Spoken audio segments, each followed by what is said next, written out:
The people who have animal friends in their house experience better health, better outlook on life, more cheerful, and more loving, and live even longer, healthier. So they are good for you. Scientifically speaking, even medically speaking. But not everybody needs animals, companions, you see, because you have your husband, wife, human companions. As long as they're good for you, they're also fine, yeah? Animals are there to help you if you need their help. It's always good to have animals anyways. They will teach you unconditional love. They will make your life cheerful, happier, more giving, more understanding. It is even advised to have a pet animal for children at young age, like a dog, for example. And that will help the children to grow up more loving, yes, more tolerant, more understanding, and more responsible. But it's up to you. No one should say that what is good for you. You have animals if you love that animal. If you feel the connection between you and that dog, cat, bird, you have to love them. Otherwise, you cannot treat them as a friend. You have to love first, okay? And then, in turn, you will have love and all the benefits that come from that love. When we love, we have a lot of good things going on. 네, 감사합니다, 스님.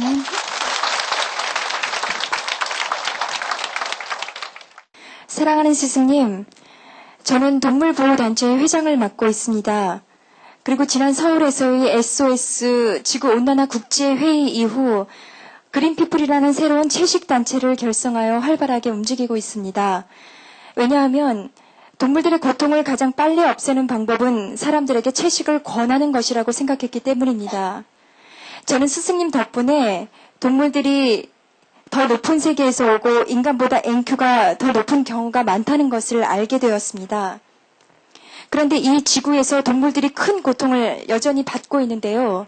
이는 동물들의 업장 때문인가요? 아니면 동물들이 이런 고통을 받는 것에는 또 다른 이유가 있는 것인가요? Some animals also undergoing their own bad karma. That is correct. Especially those so-called vicious animals. But some of the animals, they suffer at the hand of human because some of the humans have not learned to be themselves, have not remembered their greatness, have not remembered their real nature, which is loving, compassionate, and helpful to all beings. Some people have not realized their great self, their loving self. So some animals, they suffer because of that, because of the humans' incomplete knowledge about their real self, which is loving and kindness. And so some animals suffer to awaken human beings. They sacrifice themselves to awaken human beings. Some animals sacrifice for some human beings that they love. For example, your pets, like a dog, or a cat, or birds. If their life is worthy enough, they can exchange their life for your life. So that instead of you dying, they will die for you. Instead of you having accident and suffering, they will have accident and suffer for you. Sometimes they are going near some people who are too heavy karma.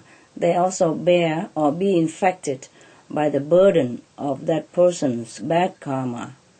You know, the bad retribution of that person will somehow infect the animals who is nearby to that person. So you cannot just say, okay, it's all the animals' bad karma, or is all this and that. there are various cases why the animals suffer. Thank you, Master.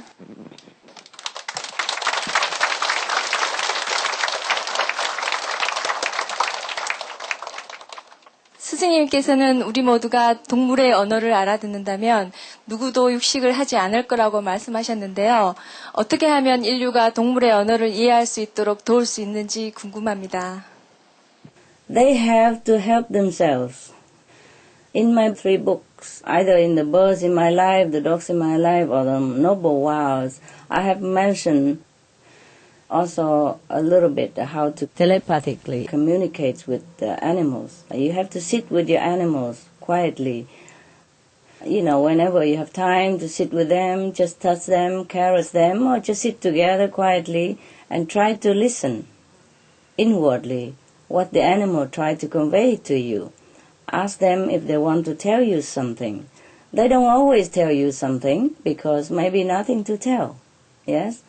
They don't always chatter a lot the way we do. But you keep doing that, and then maybe one day you have the connection. The thing is, all humans can telepathically communicate with animals. It's just that they could not even communicate with themselves yet. They cannot even know what they want. They cannot even listen to their own heart. They're too busy, too buried alive in this material, humdrum existence. So it's more difficult to listen to themselves. But with practice, they can. Just like now, you have learned the practice of meditation I taught you. You can listen to yourself more clearly if you pay attention.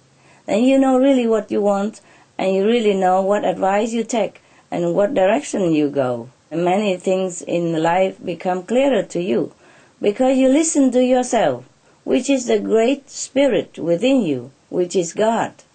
So, the same if people try to calm down and live a more virtuous life and truly love their animals, then there will be a connection. They will be able to listen to their animals. It's just that, do they listen? Do most people ever listen? We talk a lot, but we don't listen. Not even to our partners, to our wives, husband, or friends. We hear, but we don't listen.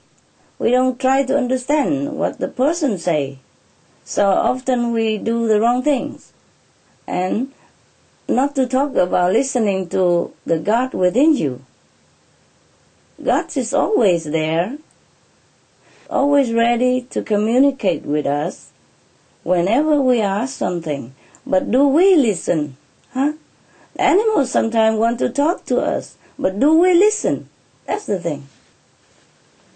They telepathically communicate to us some things when they need to, and when they want to warn us of something or to tell us something that we should do or should not do, or warn of coming danger. But do we listen? That is the thing. We don't listen. Not that we cannot telepathically talk to animals, it's just we don't listen to what they're saying. So if the people learn to listen, then there is the telepathic communication always available. This you cannot really teach them. They have it within themselves, only if they want to exercise it or not. Thank you, Master.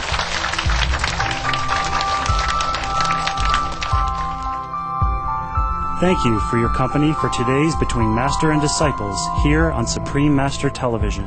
Tune in next Friday for Part 3 of Supreme Master Ching Hai's discussion, Be Veg, Change Our Destiny, Save the Planet. And now Animal World, our co-inhabitants, is coming up next, right after noteworthy news. With heaven's grace, may all beings live harmoniously in dignity and respect.